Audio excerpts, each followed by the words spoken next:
மண்டியிட்டு மன்னிப்பு கேட்ட தயாநிதி மாறன். திமுகவிடம் இருந்து வந்த முதல் மன்னிப்பு. ஏன் பொய் சொல்கிற? ஏற்கனவே தருமபுரி எம்பி செந்தில்குமார் அவர்கள் கோமூத்ரா ஸ்டேட் என்று சொல்லிவிட்டு மன்னிப்பு கேட்டார், தெரியாதா அப்படின்னு சொல்லுவீங்க. திமுக தலைமை குடும்பத்திலிருந்து முதல் முறையாக மன்னிப்பு வந்துச்சு.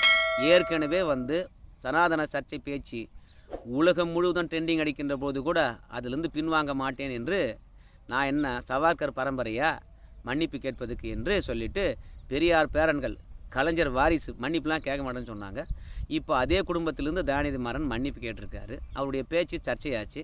பாஜகக்காரங்க தப்பாக பரப்பிட்டாங்கன்னு சொன்னாங்க. பத்திரிகையாளர்கள் தயாநிதி மாறன்கிட்ட கேட்டாங்க. தயாநிதி மாறன் அவர்கள் ஒரு விளக்கம் தந்தார். வேலையில்லாத பார்பர்கள் பூனையை பிடிச்சி சரிப்பாங்கன்னு சொல்லி போட்டார். இப்போ அந்த பேச்சு சர்ச்சையான உடனே தயாநிதி மாறன் சொல்கிறாரு, இந்த பாஜக ஐடி விங்ஸ்காரங்களுக்கு வேலையே கிடையாதுங்க, நான் பேசுனதை தப்பாக பரப்பிட்டாங்க, அந்த பேச்சினால் யாருடைய மனதாவது புண்பட்டு இருந்தால் என்னை மன்னிச்சிடுங்க என்று சொல்லிட்டு மண்டிட்டு இருக்காருங்க.